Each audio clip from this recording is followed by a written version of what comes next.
My daughter's name is Ajani Gross. She goes to Horizons in JP. She's 4 years old. She's been there since she was 3 months. She is now in UPK. She'll be going to kindergarten next year, and I'm scared. As a mom, I try not to make my disappointment for myself to show. I don't show it to my kids. Like I don't let them see my hurt or my pains or anything like that. So when we closed, the kids were back either in the shelters or in the whatever housing they had available. So the main concern we had with that was that Horizons they provide the first 2 meals of the day for each child. So that's breakfast, lunch, 2 snacks. And then there's more space than the shelters usually provide for the kids to explore and just grow. I face challenges with the kids being at home and nowhere to go. And sometimes, we might have food issues. When the pandemic happened, my job just texted us and was like, we're closed, don't come back, it's a pandemic. And I'm like, I was going to work tomorrow. So it was like, what am I supposed to do? So you've got this group of people, these homeless families, and you want to keep them going, right? You've got some momentum built there, and then you've got this stop. We get milk, we get eggs, we get bread, we get macaroni and cheese, a lot of stuff. And it was healthy because we could make the pasta and make salad on the side.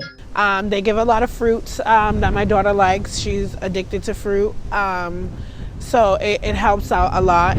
They got creative. We sent postcards out. I think in April we sent some. We sent some out in November. Little private messages to the families and to the children and to the staff itself. We use Zoom to connect with the parents and children, to do activities, circle time, sing songs, do a check-in. We also call the families weekly.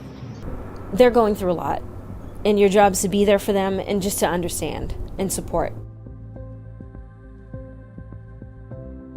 When I got the call to come back to school, I was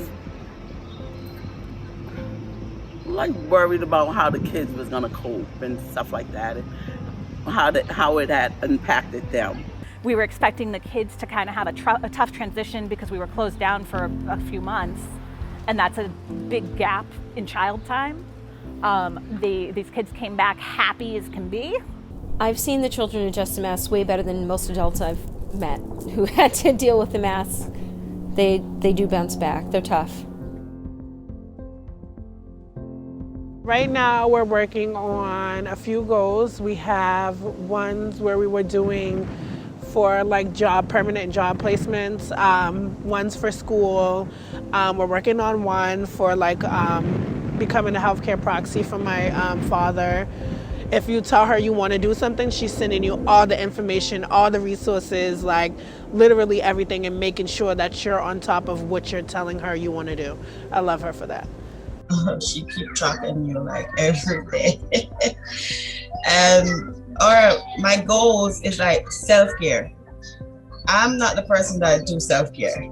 So she always telling me, you need to do self-care. Within the last year, it's just gotten me very grateful for the work that I'm doing, and just the community that we have of Horizons. Some people, when you say, I work at a preschool for children who are homeless, and they're like, that must be awful. And it's like, they're still children, they're still people, it's still a community, there's fun to be had, there's learning going on.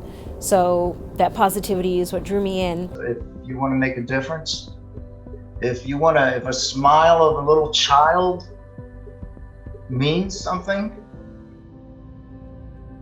there's a place for you.